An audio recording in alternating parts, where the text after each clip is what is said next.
রাসূলুল্লাহ সাল্লাল্লাহু আলাইহি সাল্লাম কেন খাবারের আগে ১ চিমটি লবণ কেন জিহ্বাতে দিতেন? এটা কিন্তু একটা গুরুত্বপূর্ণ একটি বিষয়, একটা সুন্নাহ এবং রাসূল সাল্লাল্লাহু আলাইহি সাল্লাম কিন্তু খাবারের শেষেও ১ চিমটি লবণ মুখের মাঝে দিতেন।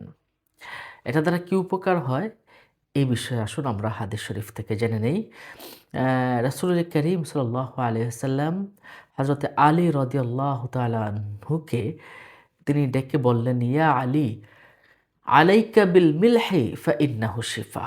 হে আলী, তুমি লবণ দ্বারা তুমি তোমার চিকিৎসা করো। কারণ এটা হচ্ছে শিফা। মিন সাবঈনা দাইন ৭০ টা রোগের শিফা। সুবহানাল্লাহি ওয়া বিহামদিহি। আল জুজাম ওয়াল বারাসি ওয়াল জুনুন। এটার জুজাম কুষ্ঠ রোগ আছে, তারপর দবল রোগ আছে। পাগলামি রোগের ঔষধ হলো এই লবণ। সুবহানাল্লাহি ওয়া বিহামদিহি। আপনি দাঁতের ব্যথায় যদি লবণ দিয়ে বা গলা ব্যথায় আপনি লবণ দিয়ে আপনি চিকিৎসা করতে পারেন। এ বিষয়ে বগুয়াতুল ওয়াহিদ নামক কিতাবে এসেছে, আপনি যদি গরম পানি করে এটার মাঝে লবণ দিয়ে কুসুম গরম দিয়ে কুলকুল করেন বা কুলি করেন, তাহলে আপনার দাঁতের ব্যথা ইনশাআল্লাহ উপশম হয়ে যাবে ইনশাআল্লাহ। তবে আগে দাঁতটা পরিষ্কার করে নিতে হবে। সম্মানিত দর্শক ও শ্রোতা, তাহলে কুসুম গরম পানি যেকোনো রকম জীবাণু নষ্ট হয়ে যেতে পারে। এটা আমাদের আধুনিক বিজ্ঞান মেডিকেল সায়েন্স এটা স্বীকার করেছে এবং তারা এটা বিভিন্ন রকম তাদের চিকিৎসা শাস্ত্রে আমরা দেখেছি এবং ডক্টরগণ এটাকে সাপোর্ট করেছেন। আনাস বিন মালিক রাদিয়াল্লাহু তাআলা আনহু থেকে একখানা হাদিস আমরা পেয়েছি যে লবণ দ্বারা রাসূল করিম সাল্লাল্লাহু আলাইহি ওয়াসাল্লাম ঝাড়ফুঁক করেছেন।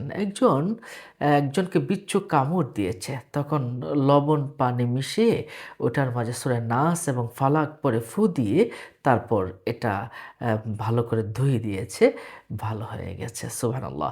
মিশকাত শরীফের ৪৫৬৭ নম্বর হাদিস শরীফে এই বিষয়টা কিন্তু এসেছে। রাসূল সাল্লাল্লাহু আলাইহি ওয়াসাল্লাম কে বিচ্ছু কামড় দিয়েছে, তখন লবণ পানি মিশ্রিত করে এটার মাঝে সূরা নাস ফালাক পড়ে ফু দিয়ে তারপর এটার মাঝে দিয়েছে, ইনশাআল্লাহ ভালো হয়ে গেছে।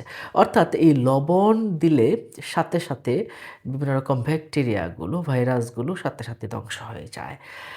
এরপরে আপনি যদি সর্দি কাশি লেগে যায়, লবণ দিয়ে আপনি গার্গল করবেন, ইনশাআল্লাহ ভালো হয়ে যাবে। আর রাসূল সাল্লাল্লাহু আলাইহি ওয়াসাল্লাম কেন ১ চিমটি লবণ খেতেন খাবারের আগে? একটু পরিমাণ লবণ খেতেন।